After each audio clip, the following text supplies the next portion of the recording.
Hello guys, welcome to our channel. This is Teja. ప్రస్తుతం మనతో పాటు సీనియర్ జర్నలిస్ట్ జగదేవ్ గారు ఉన్నారు. నమస్తే సార్. నమస్తే అండి. సో నరేంద్ర మోదీ గారు నిన్న ఆయన ప్రసంగంలో కొన్ని కీలక విషయాలు బయట మాట్లాడారు. సచివాలయం కూల్చివేస్తానని, అలాగే ముఖ్యమంత్రి కేసీఆర్ ఆయన ఒక మూఢనమ్మకాలని నమ్మి ప్రజల యొక్క సొమ్మును దుర్వినియోగం చేస్తానని చెప్పేసి ఇలాంటి వ్యాఖ్యలన్నీ కూడా చేశారు. సో అవన్నీ కూడా ఎలా చూడాలంటారు? ఎలా చూడడం ఏంటంటే, రాజకీయ వ్యూహాల్లో, రాజకీయ చిత్రతలో ఏ మాటని దేనికైనా సాధ్యమే. ఎవరు ఏ మాటైనా అనొచ్చు, ఎవరు ఏ మాటైనా తీసుకోవచ్చు. అది రికార్డు నుంచి తొలగించారా లేదా, అనొచ్చా అనకూడదా అని లేదు ప్రస్తుత రాజకీయ నేపథ్యం. బట్ ఎంతో కొంత ప్రధానమంత్రి హోదాలో కాబట్టి ఆయన కొద్దిగా సంస్కారం కోల్పోకుండానే మాట్లాడుతున్నారు. అది హర్షించదగ్గ విషయం. సో అంతకుముందు కూడా ఉన్న పాత సెక్రటేరియట్ ఏదైతే ఉందో దాన్ని కోల్చడానికి కూడా చాలా అడ్డంకులు వచ్చాయి కేసీఆర్ గారికి. చాలామంది స్టే వేశారు. ముందు సర్వే అక్కడ ఎర్రగడ్డ దగ్గర ఎక్కడో ఎక్కువ ప్లేస్ ఉంది, అక్కడ ముందు కడదాం అనుకున్నారు. లేదు, ఇక్కడ దీన్నే కూల్చి కడదాం, రకరకాలుగా తర్జన అయ్యారు. మొదటిసారి ఎన్నికైన తర్వాత ఇవన్నీ వచ్చాయి. రెండోసారి ఎన్నికైనా ఎలాగైనా ఇది కోల్ చేసి కట్టాలన్నప్పుడు బట్ స్టే తెచ్చారు కొంతమంది. స్టే తెచ్చినా కూడా రాత్రిపూట పనులు జరిగాయని కూడా కొంత అభియోగం ఉంది. సో మొత్తానికి ఏదైతేనేమి పాత అనుకున్నట్టుగానే పాత సెక్రటేరియట్ ఏదైతే ఉందో ఉమ్మడి ఆంధ్రప్రదేశ్గా ఉన్నప్పుడు దాన్ని కూలగొట్టి ఇప్పుడు ఆ ప్లేస్లో అద్భుతమైన ప్యాలెసే కట్టారని చెప్పచ్చు. చాలా అద్భుతంగా కట్టారు. అంటే ఒకప్పుడు హైదరాబాద్ అని అంటే సినిమాల్లో కానీ, షూటింగ్లో కానీ, పబ్లిసిటీలో కానీ, యాడ్లో కానీ ఫస్ట్ చార్మినార్ కానీ, తర్వాత హైదరాబాద్ సెంట్రల్, తర్వాత సైబర్ టవర్స్ ఇట్లా చూపించేవారు. ఇప్పుడు హైదరాబాద్ అనగానే వాటితో పాటు సెక్రటేరియట్ కూడా చూపిస్తున్నారు మీరు అబ్జర్వ్ చేస్తే. సో దాని మీద ప్రధాని నరేంద్ర మోదీ గారు ఏమని వ్యాఖ్యలు చేశారంటే, దాన్ని కూడగొడతామనేసి అన్నారు. సో కూలగొట్టడం అంటే ఇప్పుడు మళ్ళీ అది ప్రజా దుర్వినియోగం అయినట్టేగా. పోనీ ఆయన దుర్వినియోగం చేసి కట్టాడు అనుకుందాం, మళ్ళీ ఈయన కూలగొట్టి కడతాము అనేసి ఈయన అన్నారంటే మళ్ళీ దుర్వినియోగం అవుతున్నట్టేగా కదా. దానివల్ల నష్టపోయేది ఎవరు? ప్రజలే. ఎవరి సొమ్ము ఇవన్నీ? ఎక్కడిది? ప్రజలే. టర్న్ ఓవర్ అంతా ప్రజలు. మనిషి వర్తకం, వ్యాపారం, ఇచ్చిపుచ్చుకోవడం, టర్న్ ఓవరు, ప్రజలు ఉద్యోగాలు, జీతభత్యాలు, వాళ్ళ ట్యాక్స్లు కట్టడాలు, లేదా వ్యాపారస్తులు వ్యాపారం చేస్తే వాళ్ళ ట్యాక్స్లు కట్టాలి, ఇవన్నీ కూడా వాహనాలు కొంటే రోడ్ ట్యాక్స్, ఇవన్నీ కూడా ప్రజల నుంచి వెళ్ళినవే కదా. ఎవరు పరపతి, ఎవరి పేరు వాళ్ళు నిలబెట్టుకోవడం కోసం, ఎవరి పేరు వాళ్ళు దక్కించుకోవడం కోసం కడుతున్నారు. మరి అలా అనుకుంటే అంతకుముందు బీజేపీ వాళ్ళు ఎవరు సర్దార్ వల్లభాయ్ పటేల్ స్టాచ్యూ కట్టారు. సో మరి దానికి పోటీగా కట్టారో ఏమో తెలియదు, ఇక్కడ అంబేద్కర్ గారి విగ్రహం కట్టారు. అవునా కదా? అంటే ఇది ఎంతవరకు యూటిలైజ్ అనేది విషయం పక్కన పెడితే, సో నగర అభివృద్ధి క్రమంలో కట్టామని వీళ్ళు అంటారు. సో అది దుర్వినియోగమే కదా అని ఎవరైతే ఉన్నారు ప్రతిపక్షాల్లో, వాళ్ళు బీజేపీ అవ్వచ్చు, కాంగ్రెస్ అవ్వచ్చు, ఏదైనా అంటారు. సో అంతకుముందు మీరు గుజరాత్లో అక్కడ అంత పెద్ద విగ్రహం కట్టి స్టాచ్యూ ఆఫ్ యూనిటీయా సర్దార్ వల్లభాయ్ పటేల్ది, ఎన్నో అడుగులు, సుమారుగా చాలా అడుగులది కట్టారు కదా. మరి ఇక్కడ కూడా 125 ఫీట్ అంబేద్కర్ విగ్రహం కట్టారు. మరి అలా అనుకుంటే ప్రతిదీ కూడా అలాగే ఉంటుంది. ఇప్పుడు ఆల్రెడీ ఏదో ఆయన పోనీ దుర్వినియోగం చేసి కట్టాడే అనుకుందాం, మరి దాన్ని మళ్ళీ వీళ్ళు కూలకూడదు, ఇంకో దుర్వినియోగం అవుద్దిగా. ఇకపోతే కేసీఆర్ గారి మీదకి పర్టికులర్గా అలాగే మోదీ గారు అన్న కారణం ఏంటంటే, ప్రగతి భవన్ కట్టినప్పుడు కూడా ఇదే అభియోగాలు వచ్చాయి. ఫస్ట్ టైం సీఎం అయినప్పుడు ఉన్నది ఏదైతే క్యాంప్ ఆఫీస్ ఉందో దాన్ని యూటిలైజ్ చేసుకుంటే సరిపోద్ది. మళ్ళీ పర్టికులర్గా స్పెషల్గా ఉండాలి, అందరూ మంత్రులు ఎమ్మెల్యేలతో సమావేశం బాగుండాలి, పార్టీ సమావేశాలకి నాకు ఇక్కడ ఉండాలి, సీఎంలు ఎవరైనా విందిచ్చినప్పుడు ఇలా ఉండాలి అని చెప్పి కేసీఆర్ గారు మళ్ళీ ప్రగతి భవన్ కట్టారు. ఫస్ట్ టైం వచ్చినప్పుడు ప్రగతి భవన్ కట్టారు కదా. మరి అది కూడా ఒక విధంగా దుర్వినియోగమేగా. అది కూడా అప్పట్లో 400 కోట్లు ఎంతో అయింది అన్నట్టుగా మాట్లాడుకున్నారు చాలామంది. మరి అది కూడా దుర్వినియోగమే.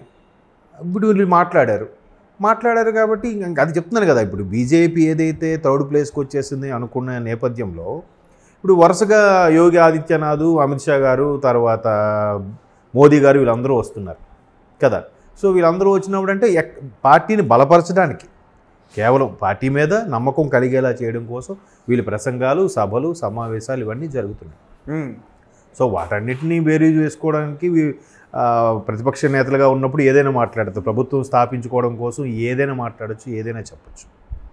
సో ఆ సందర్భంలో మోడీ గారు అనుండొచ్చు అంటారు. ఇప్పుడు దాన్ని కూడా మళ్ళీ ఇప్పుడు ఈయన కేసీఆర్ గారు ఖచ్చితంగా తిప్పి కొడతారు. మీరు అక్కడ మీరు అలా చేసినప్పుడు లేదా, ఇక్కడ చేసినప్పుడు లేదా, మీరు ఇన్ని విద్వేషాలు రెచ్చగొడుతున్నారు, రకరకాలుగా మాట్లాడతారు. అలాగే ఆయన ఈసారి ఖచ్చితంగా తెలంగాణ ఎలక్షన్స్లో బీజేపీయే గెలుస్తుందని కూడా అంటున్నారు. ఎవరు కాన్ఫిడెన్స్ వాళ్ళు. అంతకుముందు కూడా ఒక ప్రముఖ నేత అంటే ఒక సన్యాసిగా ఉన్న వ్యక్తే బీజేపీ తీర్థం పుచ్చుకొని బీజేపీ తరఫున పోటీ చేశారు. పోటీ చేసినప్పుడు కూడా నేను ఖచ్చితంగా బీజేపీ గవర్నమెంట్ ఫామ్ చేస్తున్నాను, అందుకే అది తీర్థం పుచ్చుకున్నాను, బీజేపీ తీర్థం అని చెప్పాను. అంతవరకు ఎందుకు బండ్ల గణేష్ గారు సార్ కాంగ్రెస్ రాకపోతే నేను బ్లేడ్తో కోసుకుంటా అన్నారు, ట్రోల్ చేశారు. అంటే అలాగా గెలుస్తుందో లేదో వాళ్ళకు కూడా తెలుసు, బట్ ఆ నమ్మకం కలిగించేలాగా కనీసం ఒకటి రెండు స్థానాల అభ్యర్థులు గెలుచుకున్నా లేదా 10 స్థానాల అభ్యర్థులు గెలుచుకున్నా కూడా ఆ నమ్మకం కలిగించాలి. కాబట్టి ఆ కాన్ఫిడెన్స్తో ముందుకెళ్ళాలి. ఇప్పుడు మన వరల్డ్ కప్కి వచ్చారు, ఇప్పుడు ఆఫ్ఘనిస్తాను లేదా బంగ్లాదేశ్ చిన్న టీంలు అవి గెలుస్తాయని వాటికి తెలుసా? వరల్డ్ కప్ తెచ్చుకుంటాయని తెలుసా వాటికి? బట్ మధ్యలో పెద్ద పెద్ద మ్యాచ్లతో పెద్ద పెద్ద టీములతో కూడా ఆడి గెలిచిన సందర్భాలు ఉన్నాయి కదా, 1-6 కదా.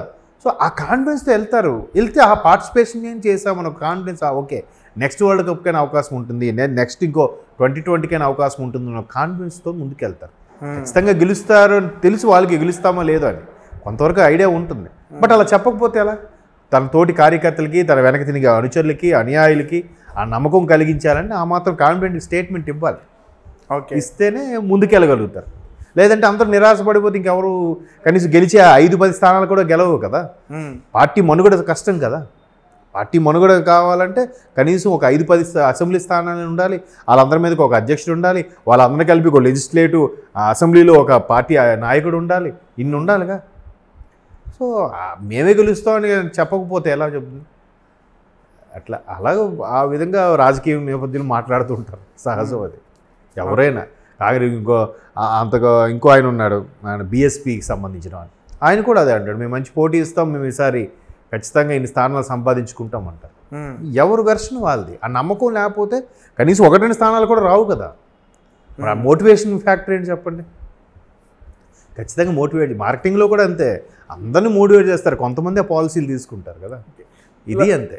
అంటే మోదీ గారేమో ఒక పక్క ఎలా మాట్లాడుతున్నారు, ముఖ్యమంత్రి కేసీఆర్ గారిని విమర్శిస్తున్నారు, ఒక పక్క కాంగ్రెస్ అధ్యక్షుడు రేవంత్ రెడ్డి గారు ఆయనేమో ఈ రెండు ఒకటే, వాళ్ళు కుమ్మక్కయ్యారు, అవన్నీ దొంగ నాటకాలు, ఆయన వేలో మాట్లాడుతున్నారు. అలా ఇద్దరిని కలిపి విమర్శిస్తున్నారు ఆయన.